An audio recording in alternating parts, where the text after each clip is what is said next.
শাক আর আলু দিয়ে যে পরোটাটা বানাবো তার জন্য ইনগ্রিডিয়েন্টসগুলো আমি বলছি। মেথির শাকটা খুব ভালো করে ধুয়ে আমি একটু সেদ্ধ করে নিয়েছি।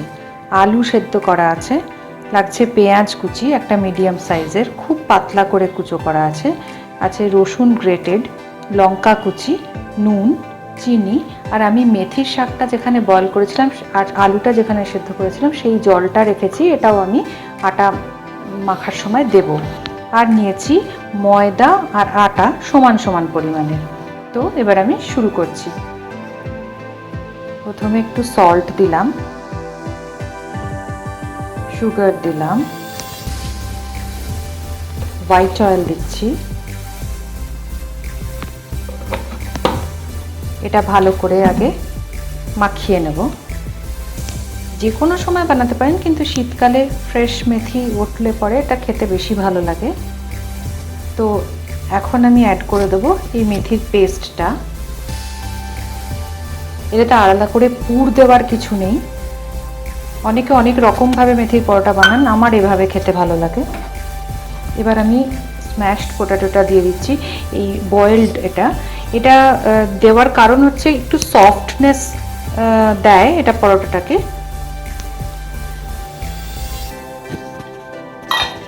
আমার মতে একটু স্বাদটাও বেশি হয়। এর সাথে দেবো পেঁয়াজ কুচি, রসুন গ্রেটেড আর কাঁচা লঙ্কা।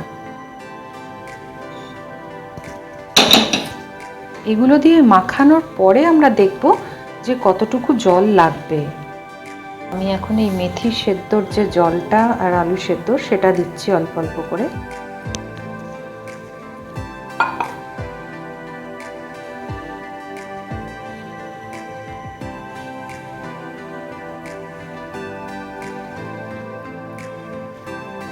হয়ে গেছে এটা মাখা। এখন আমি কি করব, এর ওপরে একটু হোয়াইট অয়েল দিয়ে এটাকে 10-15 মিনিটের জন্য রেখে দেব। তো এইভাবে একটু হোয়াইট অয়েল দিয়ে মাখিয়ে নিয়ে কভার করে রেখে দেব। 15-20 মিনিটস পরে এসে এখন মোটামুটি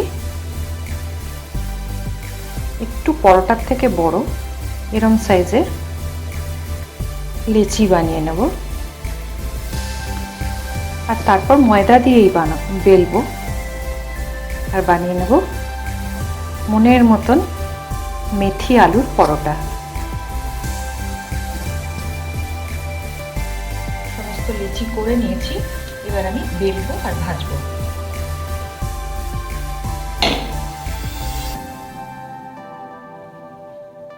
ময়দা দিয়ে বেলছি।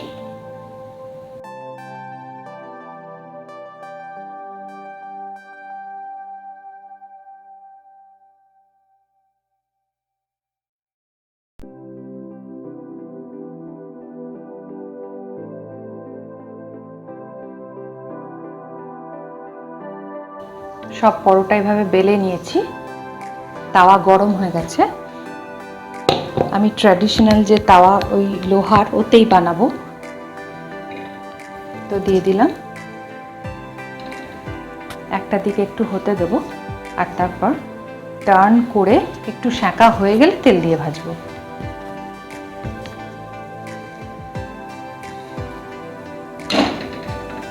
একটা দিক সেঁকা হয়ে গেছে,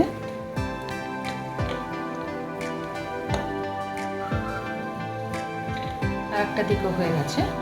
এবার আমরা এর মধ্যে একটু তেল দেব।